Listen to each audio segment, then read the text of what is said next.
नमस्कार साथियों। आज हम आपके लिए लेकर आए हैं काल की कहानी कि काल से कौन जीता है। मानव जीवन में समय, परिस्थिति और स्थान बड़ी भूमिका अदा करते हैं। कई बार जो कुछ भी घटित होना होता है उसी के अनुरूप परिस्थितियां बनती चली जाती हैं। कलयुग में एक ही चक्रवर्ती सम्राट हुए हैं और वो थे सम्राट विक्रमादित्य, जिनके नाम पर भारतवर्ष में विक्रम संवत की शुरुआत हुई। विक्रमादित्य एक बहुत ही पराक्रम, विद्वान, कुशल, प्रजापालक, धर्मज्ञ एवं परोपकारी राजा थे। राजा विक्रमादित्य अपनी प्रजा को पुत्रवत प्यार करते थे तथा रात्रि में वेश बदलकर अपनी प्रजा के हालात और कुशल क्षेम जानने के लिए नगर भ्रमण हेतु निकल जाया करते थे। एक बार यूं ही राजा विक्रमादित्य वेश बदलकर देर रात्रि में नगर भ्रमण हेतु निकले। भ्रमण करते अमृत वेला का समय हो गया। पैर फटने लगे। भोर के इस समय राजा विक्रमादित्य नगर की परिक्रमा वाले मार्ग से गुजर रहे थे। मार्ग के दूसरी ओर घना जंगल प्रारंभ हो जाता था। यकायक राजा ने देखा कि एक नौजवान लकड़हारा कंधे पर कुल्हाड़ी लिए जंगल में प्रवेश कर रहा है और लकड़ी काटने के लिए एक ऊंचे वृक्ष पर चढ़ जाता है। तत्काल ही राजा विक्रमादित्य ने देखा कि एक भयानक रीछ दौड़ा आया और उसी वृक्ष पर चढ़ने लगा जिस पर वह नौजवान लकड़हारा लकड़ी काट रहा था। रीछ को वृक्ष पर चढ़ते देख राजा को बड़ा अचंभा हुआ, क्योंकि रीछ तो वृक्ष पर कभी नहीं चढ़ सकता। उस नौजवान लकड़हारे ने जब रीछ को अपनी ओर आते देखा तो उसके हाथ पांव फूल गए। भय के कारण उसने अपने हाथ से वृक्ष की टहनी छूट गई और पृथ्वी पर गिरकर उसके प्राण पखेरु उड़ गए। तब रीछ वृक्ष से नीचे उतरा और राजा के देखते ही देखते उसने एक सुंदर लड़की का रूप धारण कर लिया और जंगल के समीप ही स्थित एक कुएं के मंडेर पर जाकर बैठ गई। राजा दूर खड़ा कौतूहल से यह सब देख रहा था और सोच रहा था कि यह लड़की बना हुआ रीछ अब क्या करेगा। थोड़ी ही देर में राजा के दो सिपाही जो रात्रि गश्त पर थे उधर से आ निकले और इत्तेफाक से दोनों सिपाही आपस में सगे भाई थे। छोटे भाई की नज़र जब कुएं की मुंडेर पर पड़ी तो उस सुंदर लड़की को देखकर बड़े भाई ने बोला, देख भाई, कितनी सुंदर लड़की बैठी है। मेरा मन कर रहा है कि मैं इससे विवाह कर लूं। तब बड़ा भाई बोला, बड़े भाई के होते हुए छोटा भाई कैसे विवाह कर सकता है।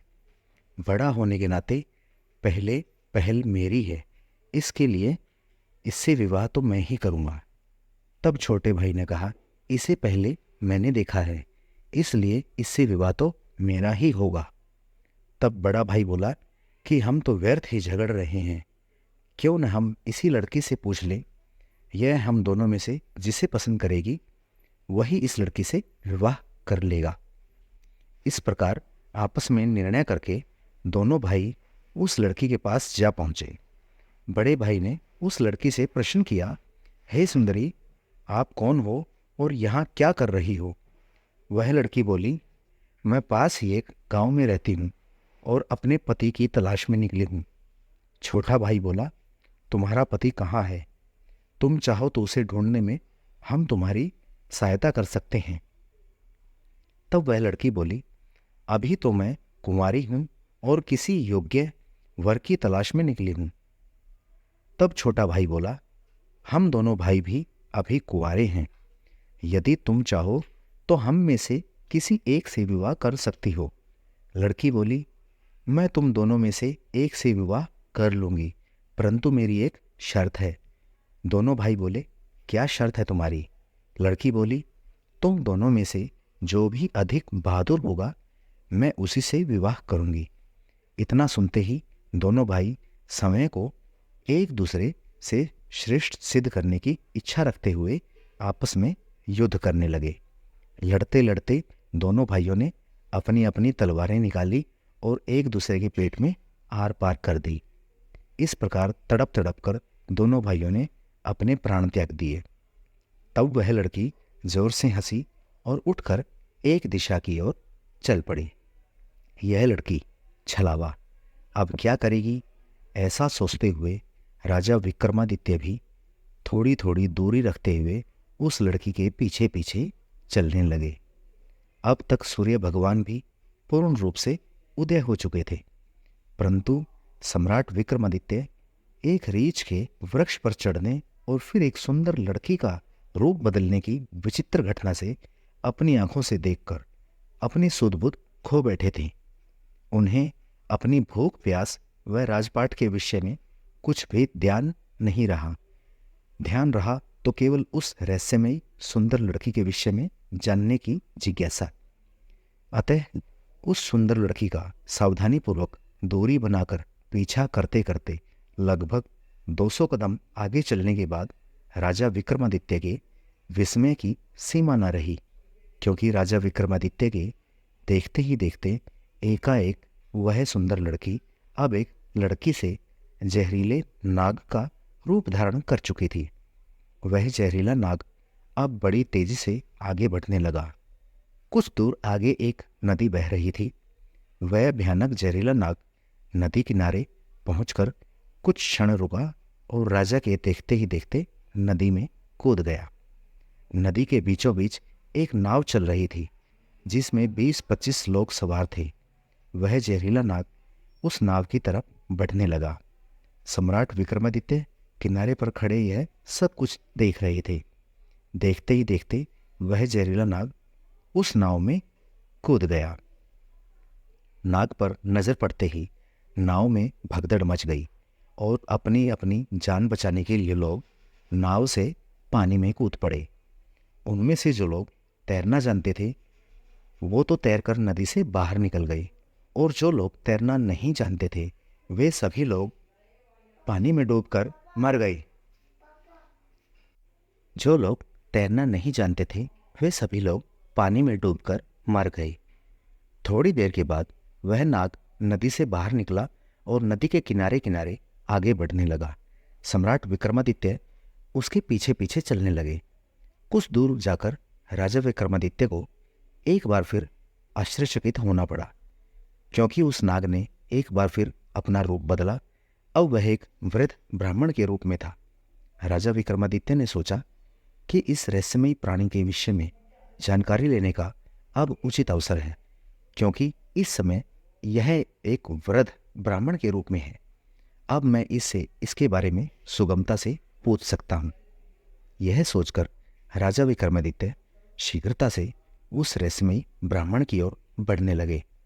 राजा विक्रमादित्य तो उस छलावे का पीछा कर रहे थे।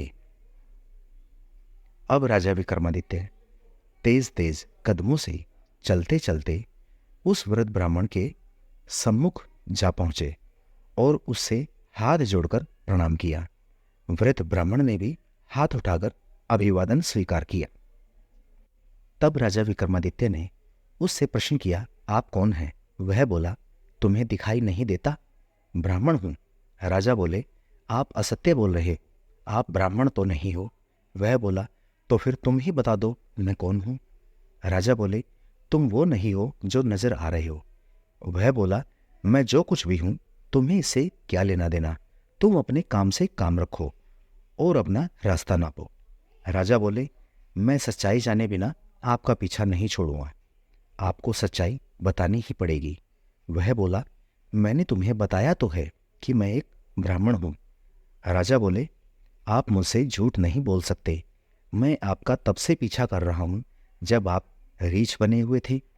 उस समय आपने उस नौजवान लकड़हारे को मारा, फिर आप एक सुंदर लड़की बने और उन दोनों सिपाही भाइयों को एक दूसरे के हाथों मरवा दिया। फिर आपने एक जहरीले नाग का रूप धारण करके नदी में छलांग लगाई और नदी पार कर रही नाव में जो लोग बैठे थे उनमें दहशत मचाकर आपने जितने सवार लोग थे उन सभी को आपने पानी में डुबोकर मार दिया। अब आपने वृद्ध ब्राह्मण का रूप धारण किया हुआ है। अब सीधी तरह से सच सच बता दीजिए आप कौन हो। वह बोला, यदि न बताऊं तो। यह सुनकर राजा ने अपनी तलवार निकाल ली और बोले, तो फिर मरने के लिए तैयार हो जाओ। तुम नहीं जानते यह राजा विक्रमादित्य की नगरी है और मैं राजा का वफादार नौकर हूं। इस धर्मात्मा राजा की नगरी में इतने लोगों की जान लेकर तुम जीवित बचकर नहीं जा सकते। अब मरने से पहले जल्दी से ये बता दो कि तुम कौन हो। राजा विक्रमादित्य की यह धमकी सुनकर वह वृद्ध ब्राह्मण जोर जोर से खिलखिलाकर हंसने लगा और बोला, मैं जानता हूं कि यह महाप्रतापी सम्राट विक्रमादित्य की राजधानी है, और मैं यह भी जानता हूं कि तुम ही विश्व प्रसिद्ध सम्राट विक्रमादित्य हो। फिर भी एक बात जान लो कि तुम्हें मुझे मारने से पहले ये बात ध्यान कर लेनी चाहिए कि एक दिन ऐसा आएगा कि मैं ही तुम्हें मरने के लिए विवश कर दूंगा। उसकी यह बात सुनकर राजा विक्रमादित्य सोच में पड़ गए कि जिसने इस वेश में भी मुझे पहचान लिया वह कोई साधारण इंसान तो हो नहीं सकता।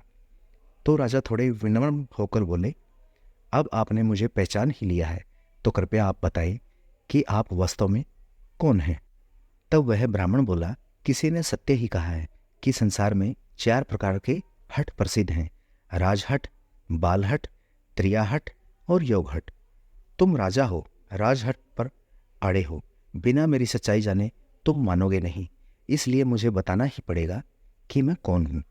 अतः हे राजन, अब ध्यान लगाकर सुनिए कि मैं कौन हूँ और तुम्हारी राजधानी में क्यों आया हूँ। तब उस वृद्ध ब्राह्मण ने बताना शुरू किया, हे राजन, मैं तुम्हें बताता हूँ कि मैं कौन हूँ। जो भी मैं बताऊंगा एक एक शब्द ध्यान लगाकर सुनना। मेरा नाम काल है।